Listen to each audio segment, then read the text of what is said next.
pagkagalugad at kolonyalismo sa Amerika. Sa video na ito ay sasagutin ang mga katanungan na ano ang panahon ng pagkagalugad, bakit nagkaroon ng pagkagalugad, ano ang mga ekspedisyon ng Portugal at Spain, at ano ang epekto ng mga ekspedisyon na ito. Ano nga ba ang panahon ng pagkagalugad o sa Ingles ay Age of Exploration? Ang panahon ng pagkagalugad ay naganap noong ika-15 hanggang ika-17 na siglo. Ito ay panahon sa kasaysayan ng daigdig kung saan nagsimula ang mga bansang Europeo na maglayag at maghanap ng mga bagong lupain, ruta ng kalakalan at yaman. Ito ang nagbigay daan kung bakit nagkaroon ng mga pandaigdigang pakikipag-ugnayan ang iba't ibang mga bansa. Kung saan sa panahon na ito ay nakatuklas ng iba't ibang mga ruta at mga lupain na may mga sariling kabihasnan. Ngayon, ano naman ang mga dahilan bakit nagkalugad ang mga Europeo? Unang dahilan ay ang paglaganap ng teknolohiya at ang mga kaalaman sa agham.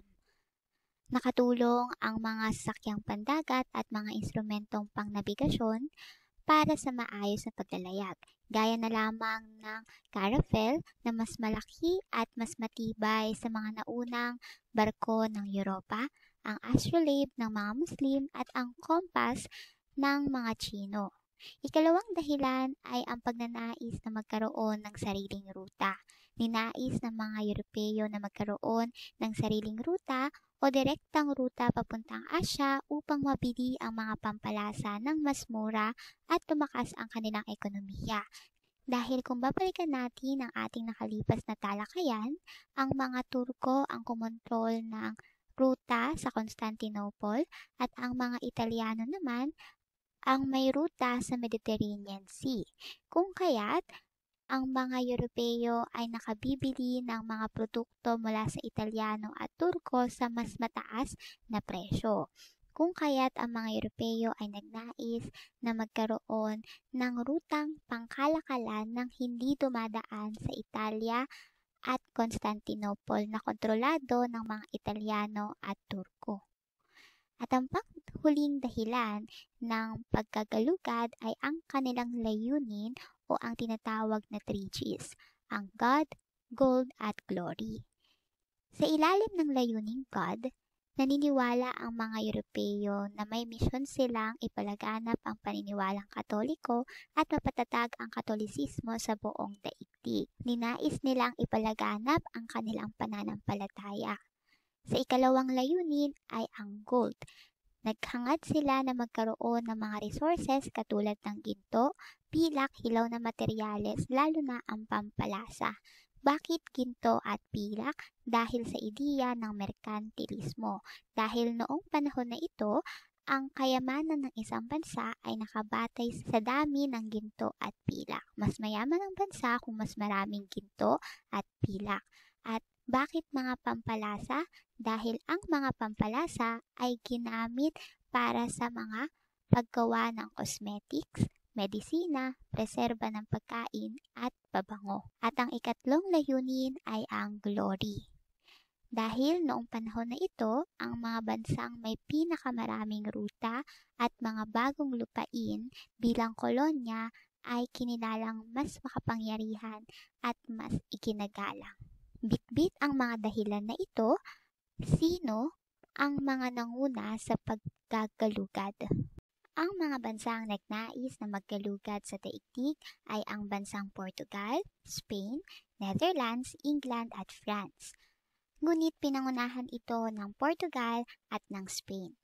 Ang Portugal ay nagpadala ng mga manlalayag gaya nina Bartolomeu Diaz, Vasco da Gama at Pedro Alvarez Cabral. Ano nga ba ang ninais na ruta ng Portugal? Kung sila ay dadaan pasilangan, ito ang ruta ng Italia. Kung kaya't ang kanilang naging direksyon ay pakanluran patungo sa katimugang bahagi ng Africa.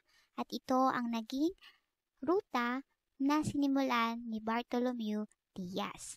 Narating ng grupo ni Bartolomeu Diaz ang katimugang bahagi ng Africa at tinawag itong Cape of Storms. Dahil sa matinding bagyo, narating nila ang dagat na hindi pa nila nararating at napadpad ang kanilang barko sa kabilang dulo ng Africa na tinawag nilang Cape of Storms. Ngunit kalaunan ay pinalitan nila ang pangalang Cape of Storms at tinawag itong Cape of Good Hope dahil ito ay nagbigay ng pag-asa sa Portugal na may ruta papuntang Asia. Ngunit dahil sa matinding gutom at kakulangan ng supply ay napilitan na bumalik sa Portugal ang grupo ni Bartolomeu Diaz. Ang naging ekspedisyon ni Bartolomeu Diaz ay nagbigay daan para sa ekspedisyon ni Vasco da Gama. Narating ang Calicut, India sa pamamagitan ng pagdaan sa Cape of Good Hope. Ito ang unang pagkakataon na nagkaroon ng direktang ruta ang Portugal patungong India sa pamamagitan ng dagat. Namangha ang grupo ni da Gama sa mga nakitang pampalasa, kakaibang seda at mamahaling hiyas sa India, kung kaya't nagkaroon pa sila ng iba't ibang ekspedisyon papunta rito, gaya na lamang ng ekspedisyon ni Pedro Alvarez Cabral.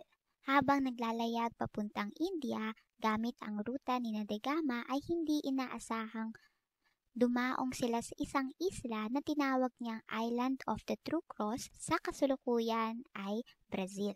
Inangkin ni Cabral ang lupain para sa Portugal at ito ang naging hudyat ng pagsisimula ng kalakalan ng Portugal sa Timog Amerika. Dahil sa pagkakaroon ng direktang ruta ng Portugal, ang Spain ay nagpadala rin ng mga manlalayag gaya ni Christopher Columbus at Ferdinand Magellan. Ngayon, ano ang naging ruta ng Espanya? Sila ay pakanluran, ngunit tinawid nila ang karagatang Atlantiko.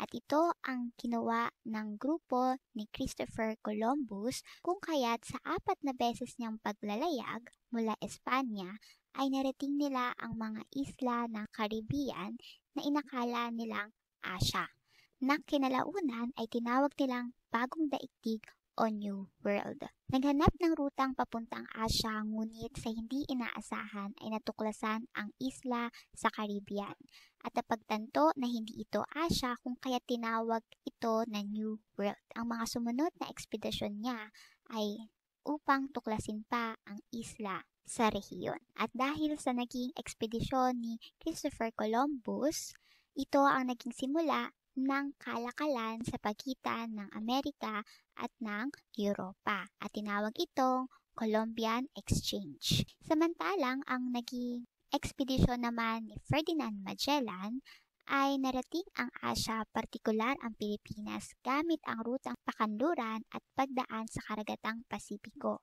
Ang kanilang ekspedisyon ang unang circumnavigation. Bakit? Namatay man si Magellan noong 1521 sa Pilipinas, bumalik sa Espanya ang ilang mga tauhan nito sa pamumuno ni Sebastian Elcano, dala ang natitirang barko na Victoria. At noong 1522, ito ang unang barkong nakalibot sa buong mundo. At ang panghuli, ang naglayag sa ngalan ng Portugal at Spain ay si Amerigo Vespucci. Nagpatunay na ang bagong lupain na natuklasan ni Columbus ay hindi bahagi ng Asia, kung hindi ito ay isang bagong kontinente. At mula sa kanyang pangalan, hinango ang pangalang Amerika. Noong 1499 to 1500s ay naglayag para sa Espanya at noong 1501 to 1502 ay naglayag para sa Portugal na pinalawak ang kaalaman sa Timog Amerika.